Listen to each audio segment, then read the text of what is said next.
ಲಕ್ಷ್ಮೇಶ್ವರ ಪಟ್ಟಣದ ಇತಿಹಾಸ ಪ್ರಸಿದ್ಧವಾದ ದೂಧ ಪೀರ ದರ್ಗಾದ 135ನೇ ಉರುಸ್ ಮುಬಾರಕ್ ಅಂಗವಾಗಿ ಇದ್ದೇ ದಿನಾಂಕ 21 ರಂದು ಗಂಧ 22 ರಂದು ಉರುಸ್ ನಡೆಯಲಿದೆ ಎಂದು ಸಾಹೇಬ್ ಜಾನ್ ಹವಾಲ್ದಾರ್ ಮತ್ತು ನಜೀರ್ ಅಹಮದ್ ಗದಗ್ ತಿಳಿಸಿದ್ದಾರೆ. ಈ ಕುರಿತು ಇಂದು ದೂಧ ಪೀರ ಶಾದಿ ಹಾಲ್ ಉರುಸಿನ್ ಕುರಿತು ಕರಪತ್ರ ಬಿಡುಗಡೆ ಮಾಡಿ ಮಾತನಾಡಿದ ಅವರು, ಇತಿಹಾಸ ಪ್ರಸಿದ್ಧವಾದ ದೂದ್ ಪೀರ ಮಹಾತ್ಮರ ಉರುಸು ಮತ್ತು ಗಂಧಕ್ಕೆ ಆಗಮಿಸುವ ಭಕ್ತರಿಗೆ ದೂದ್ ಪೀರ ದರ್ಗಾ ಕಮಿಟಿಯಿಂದ ಎಲ್ಲಾ ಮೂಲಭೂತ ಸೌಲಭ್ಯಗಳನ್ನು ನೀಡಲು ಸಿದ್ಧತೆ ಮಾಡಿಕೊಳ್ಳಲಾಗಿದ್ದು, ಭಕ್ತರಿಗೆ ಬರಲು ಬಸ್ಸಿನ ಅನುಕೂಲವಾಗುವಂತೆ ಸಂಬಂಧಿಸಿದ ಘಟಕ ವ್ಯವಸ್ಥಾಪಕರೊಂದಿಗೆ ಮಾತನಾಡಲಾಗಿದೆ ಎಂದು ತಿಳಿಸಿದರು. ಚುನಾವಣೆ ನೀತಿ ಸಂಹಿತೆ ಇರುವುದರಿಂದ ಬರುವ ಭಕ್ತರು ಶಾಂತಿ ರೀತಿಯಿಂದ ಪಾಲ್ಗೊಳ್ಳಬೇಕು, ಯಾವುದೇ ಅಹಿತಕರ ಘಟನೆಗಳ ಆಸ್ಪಾದನೆ ನೀಡಬಾರದು ಎಂದರು. ಈ ಸಮಯದಲ್ಲಿ ದರ್ಗಾ ಕಮಿಟಿ ಅಧ್ಯಕ್ಷರು ಸುಲೇಮಾನ್ ಸಾಬ್ ಕನಕೆ, ಉಪಾಧ್ಯಕ್ಷರಾದ ಇರ್ಫಾನ್ ಮಿರ್ಜಾ, ಕಾರ್ಯದರ್ಶಿ ದಾದಾಪೀರ್ ಕಾರಡಗಿ, ಅಂಜುಮನ್ ಕಮಿಟಿ ಅಧ್ಯಕ್ಷ ಮುಕ್ತಿಯಾರ ಗದಗ್, ಖಲಂದರ್ ಸುರಣಗಿ, ಕರೀಂ ಖಾನ್ ನವರ್, ಫಹೀಂ ಪಲ್ಲಿ, ಸಿಕಂದರ್ ಕಣಕೆ, ಫೀರ್ದೋಷ್ ಆಡೂರ್, ಅಕ್ಬರ್ ಸುರಣಗಿ, ರಫೀಕ್ ಸಿದ್ದಾಪುರ್, ಸಾದಿಕ್ ಶಮ್ಲಿವಾಲೆ, ದಾದಾಪೀರ್ ಮುಚ್ಚಾಲೆ, ದರ್ಗಾ ಕಮಿಟಿಯ ಎಲ್ಲಾ ಸದಸ್ಯರು, ಪದಾಧಿಕಾರಿಗಳು, ಊರಿನ ಹಿರಿಯರು ಉಪಸ್ಥಿತರಿದ್ದರು.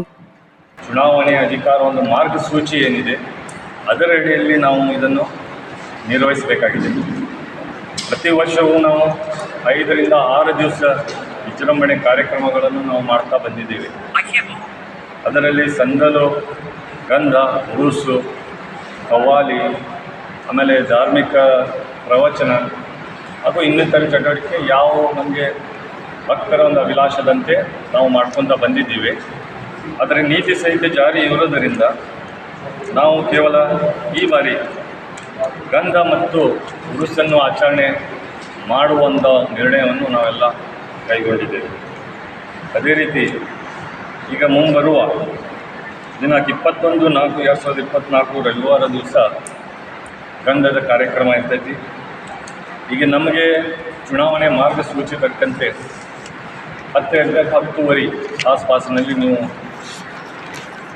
ಕಾರ್ಯಕ್ರಮವನ್ನು ಜರುಗಿಸ್ಬೇಕಂತ ಹೇಳಿದ್ದಾರೆ. ಈಗ ನಮ್ಮದು ಒಂದು ಅವತ್ತು ಗಂಧ ಇರೋದರಿಂದ ಒಂದು ಮಜಲ್ ಮೂಲಕ ಒಂದು ಮೆರವಣಿಗೆ, ಒಂದು ಸದ್ಭಕ್ತರು ಎಲ್ಲರೂ ಸೇರಿ ಆದರ್ ಪಾಷಾ ದರ್ಗಾವರೆಗೂ ಹೋಗಿ ನಂತರ ನಾವು ಮತ್ತೆ ಲಕ್ಷ್ಮೇಶ್ವರ ಇದ್ದರೆ 135ನೇ ಉರುಸಿನ ಅಂಗವಾಗಿ ಇವತ್ತು ಏನು ಪತ್ರಿಕಾಗೋಷ್ಠಿ ಕರೆಯಲಾಗಿತ್ತು, ತಾವೆಲ್ಲ ಈ ಪತ್ರಿಕಾಗೋಷ್ಠಿಗೆ ಹಾಜರಾಗಿ ಲಕ್ಷ್ಮೇಶ್ವರದಲ್ಲಿ ಸೌಹಾರ್ದತೆಯ ಪ್ರತೀಕವಾದ ಸೈಯದ್ ಸುಲೇಮಾನ್ ಬಾಷಾ ಖಾದ್ರಿಯವರ ಉರುಸಿನ ನಿಮಿತ್ತ ತಾವು ತಮ್ಮ ಪತ್ರಿಕೆಗಳಲ್ಲಿ ವಿತರಿಸಿ ತಾವು ಕೂಡ ಸೂಚನೆ ನೀಡಿದಿರಿ. ಆ ವಾಹನ ದಟ್ಟಣೆ ಸಂಬಂಧವಾಗಿ ಈಗಾಗಲೇ ಆ ಪ್ರಯುಕ್ತ ಹಳೆ ಪೊಲೀಸ್ ಠಾಣೆಯ ಮೈದಾನ ಮತ್ತು ಬೇರೆ ಕಡೆ ಈ ವಾಹನಗಳಿಗೆ ತಂದಲಿಕ್ಕೆ ವ್ಯವಸ್ಥೆ ಮಾಡಲಾಗಿದೆ. ಅದೇ ರೀತಿಯಾಗಿ ತಾವೇನು ಸೂಚನೆ ಕೊಟ್ಟಿದ್ದೀರಿ, ತಾವೇನು ಸಲಹೆ ಕೊಟ್ಟಿದ್ದೀರಿ, ಒಂದು ಮಾರ್ಗ ಮತ್ತು ಆ ಒಂದು ದಿಶೆಯಲ್ಲಿ ಲೋಕಲ್ ಅಥಾರಿಟೀಸ್, ಪೊಲೀಸ್ ಸ್ಟೇಷನ್ ಮತ್ತು ಪುರಸಭೆಯ ಜೊತೆ ನಾವು ಚರ್ಚಿಸಿ ಅದು ಏಕಮುಖ ಮಾರ್ಗ ಆಗಿ ಬದಲಾವಣೆ ಮಾಡಿ ಬೇರೆ ರೀತಿಯಿಂದ ಅವ್ರಿಗೆ ವಾಹನ ದಟ್ಟಣೆ ಆಗಲಾರ್ದಂಗೆ ವ್ಯವಸ್ಥೆ ಮಾಡಬೇಕು ಅಂಥೇಳಿ ಅದನ್ನು ಕೂಡ ನಾವು ರಿಕ್ವೆಸ್ಟ್ ಮಾಡಲಾಗುವುದು. ಮುಂದೆ ಚುನಾವಣಾ ಆಯೋಗದಿಂದ ಯಾವುದೇ ಆತಂಕ ಬರಲಾರದಂತೆ ಚುನಾವಣಾ ಆಯೋಗದ ಮಾರ್ಗಸೂಚಿಯಂತೆ ಧಾರ್ಮಿಕ ವಿಧಿ ಕಾರ್ಯಕ್ರಮಗಳನ್ನು ನಡೆಸಲು ನಾವೆಲ್ಲ ಬದ್ಧರಾಗಿದ್ದೇವೆ. ಅದೇ ರೀತಿಯಾಗಿ ಯಾವುದೇ ರೀತಿಯಿಂದ ಅಹಿತಕರ ಘಟನೆ ಆಗಲಾರದಂತೆ ಎಲ್ಲ ಚಾಕಚಕ್ಯತೆ ಮತ್ತು ಪೊಲೀಸ್ ಅಧಿಕಾರಿ, ಲೋಕಲ್ ಪುರಸಭೆ ಇವ್ರ ಜೊತೆ ಚರ್ಚಿಸಿ ಈ ಬಗ್ಗೆ ನಾವು ಈಗಾಗಲೇ ವ್ಯವಸ್ಥೆಯನ್ನು ಮಾಡಿಕೊಟ್ಟಿದ್ದೇವೆ. ಅದೇ ರೀತಿಯಾಗಿ ಇಲ್ಲಿ ಬಂದಂಥ ಭಕ್ತಾದಿಗಳಿಗೆ ಎಲ್ಲ ಜಾತಿ ಜನಾಂಗದ ಎಲ್ಲ ರೀತಿಯ ಜನರ ಭಕ್ತಾದಿಗಳಿಗೆ ಬಂದಂಥ ಮೂಲಭೂತ ಸೌಕರ್ಯಗಳಿಗೂ ಕೂಡ ಸಾಕಷ್ಟು ವ್ಯವಸ್ಥೆ ಮಾಡಲಾಗಿದೆ. ಈಗಾಗಲೇ ನೀರಿನ ಸ್ವಲ್ಪ ತೊಂದರೆ ಆಗಿದ್ದು, ಲಕ್ಷ್ಮೇಶ್ವರ ಶಹರದಲ್ಲಿ ನೀರಿನ ತೊಂದರೆ ಆಗಿದ್ದು, ಈ ಬಗ್ಗೆ ಪುರಸಭೆಯವರ ಜೊತೆ ಚರ್ಚಿಸಿ ಸಾಕಷ್ಟು ಬಂದಂಥ ಭಕ್ತಾದಿಗಳಿಗೆ ನೀರಿನ ಯಾವುದೇ ಕೊರತೆ ಆಗಲಾರದಂತೆ ನಾವು ಅದಕ್ಕೂ ಆ ದಿಶೆಯಲ್ಲಿ ಕೂಡ ಚರ್ಚೆ ನಡೆಸಿದ್ದೇವೆ.